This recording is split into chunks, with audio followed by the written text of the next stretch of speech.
Well, hello, good day. This afternoon is a beautiful, beautiful afternoon. So I decided to make this video from outside on my property. I'm so glad the winter is over and now we're into the springtime and pretty soon the summer. Spring is always a time for new beginnings. So I'm doing this video today for those of you who are newly beginning your business. And today I'm going to talk to you about making the initial contact. Now, this is so important because when you are getting started in business, in a network marketing business, if you're not talking to people, you're not doing the business. You've got to have enough boldness, put the fear aside and be ready to go forward and talk to people. You can't be a secret agent. In this business, you're doing several things. You are gathering customers and you are finding customer gatherers. So those are two types of people that you're going to be connecting with in your business. Customers and customer gatherers. And it all starts with the initial contact. After you sign up in the business, now comes the part of making it known what you have, okay? And so there are several different approaches to getting started and reaching out to people. We'll call them reach out methods. And I'll just go over a couple of them. Well, you just got started in business. So you have to let people know that you are in business. So I have something that's called Find 50 Fast. Now what I want you to do is to pretend that you are opening up your own beauty salon or store or whatever. If you were having a grand opening to your new clothing store or whatever traditional business you had, you'd be having a grand opening, right?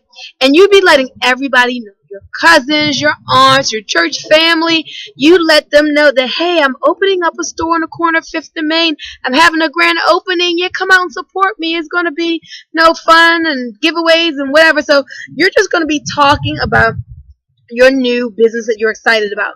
You're not going to be selling them. You're not going to say get into business with me. You're just saying, hey, I'm in business. Come on to my grand opening. So when you're starting in a network marketing business, you can take that same approach. And here's one of the reasons that you may really want to take that approach is because a lot of times when we get started in business, people have mental blocks. They're thinking, oh no, I've been to my cousin Lulu with the last 5 things I did. How can I possibly go to her again? Or, if I pick up the phone and call this person, they're not going to want what I have. And so all these negative tapes are playing in your head. So sometimes you have to psych yourself out. So when you get started in business, what you can do is think, I'm not calling to sell anybody. I'm not going to be salesy. I'm not calling to recruit. I'm just calling to let them know what I am doing. So it goes something like this. You may call up your cousin Sam. Hey Sam, this is Bunmi. How are you? How you been doing? The kids okay? How's the wife? Make a little small talk and say, listen, I'm just calling you real quick. I know you stay busy, so I'm not going to hold you.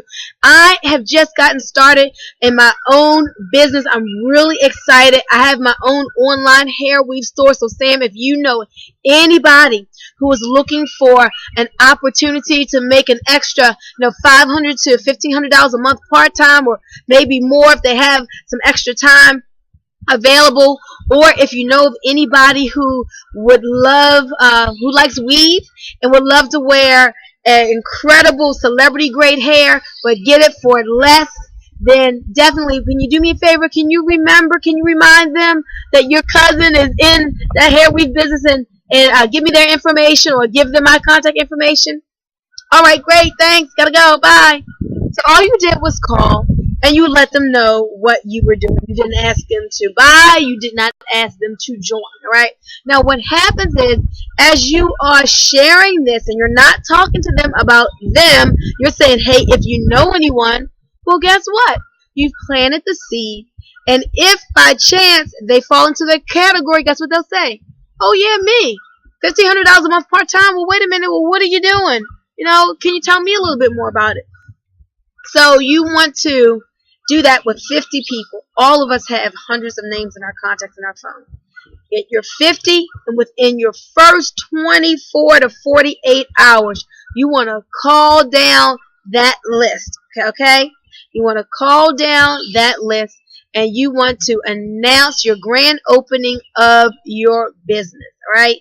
Not getting emotionally involved in whether they join or not. You just want to plant the seed and expose. All right, so that's one way to do it. Now, for those people who are not so fearful and scared of knowing what people may say or whatever, and you want to go in with the fact that you are recruiting and you are going in because you are sifting and sorting, and you're looking for people who you definitely want to join you in business, then you may take a little bit more of a direct approach. All right, but it's still not specifically direct. It's kind of around the way direct. So this is what you may do. So I want you to write this down. FORM. That's form.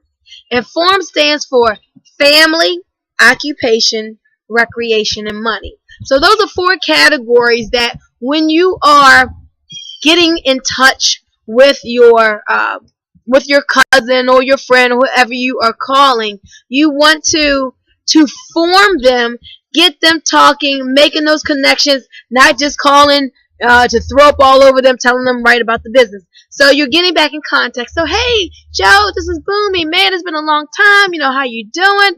How's the family? F for form. Is everybody doing okay? Great. I remember you used to be working at the plant. Are you still working there? That's O for occupation. Oh, you are? How's that job going? And you let them talk. Maybe you'll hear them say, oh, I hate that job. I can't stand it. I'm looking for another one. All those are things for you to write down that will help you with, how you can help them to reach their goals down the line. So you just tuck that and put it in the back of your head, keeping in mind that they said that. So, okay, so that job. All right, so get the information on their job. Oh, wow. Oh, remember 2 years ago when you guys went to Disney World? Have y'all been anywhere lately? Or recreation. What you're doing for fun these days. All right, that's the recreation.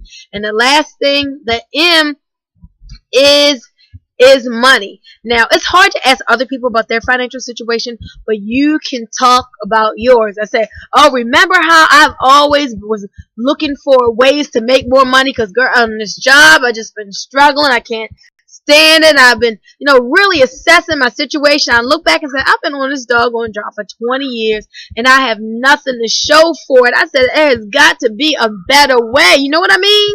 So if they agree, oh yeah, I was thinking the same thing. But you were talking about yourself and your financial situation. So you're getting back in contact with them. You're forming them. And that gives you some information that helps you make connections. All right? Family, occupation, recreation, and money. And then you can say, well, by the way, Joe, let me ask you something.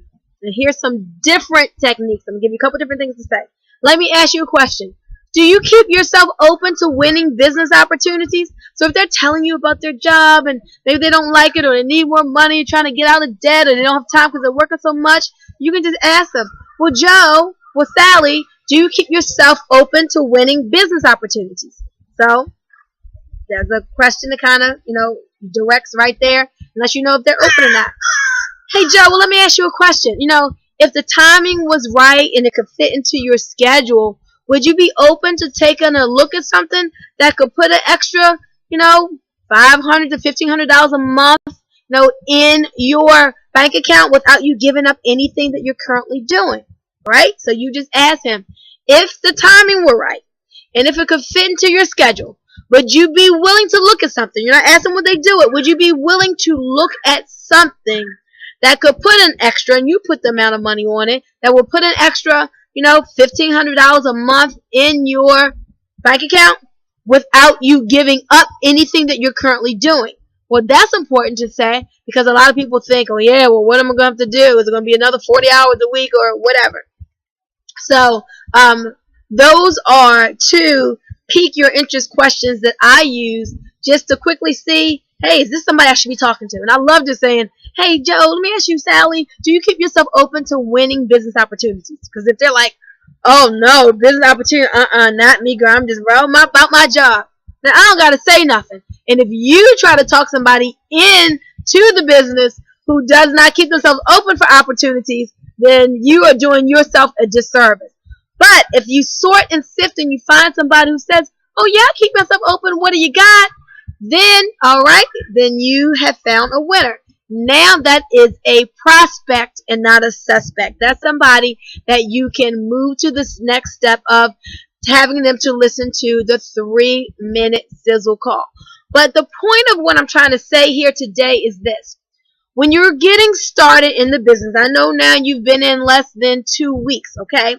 Really assess, where are you in your business? How many people have you talked to? How many people have you exposed your opportunity or product to? Now, just to give you some of my own personal tips, as I'm working this business, I do not. Now I'm talking about now my hair business. I have a couple of businesses. My hair business. I do not go around selling hair. I'm not a hair salesperson. Don't want to be one. I sell something that everybody wants. I sell hope and opportunity. I sell people on their own goals and dreams. Everybody wants to get what they want. Not everybody wants hair. Not everybody wants hair products. Not everybody wants your weight loss products or whatever it is that you're selling. Everybody wants their own goals and dreams. That's what they want. So what I do is I find out what it is that they want by asking them questions and listening. Remember, God gave you one mouth, 2 ears, so we need to listen more than we talk. And what you do is you get them outflowing. You find out what their goals, their needs, and their wants are, and then you can show them how they can get what they want. You can't give it to them, but you can show them how you can help them to get what they want. All right, so here are just some tips for you. So hopefully that has helped you some. If you need any clarification about anything I said, just give me a call. My phone number is 443-864-9440. I want you to be a success in this business, so make sure you keep getting this training so that you can become a home-based business professional and not an amateur.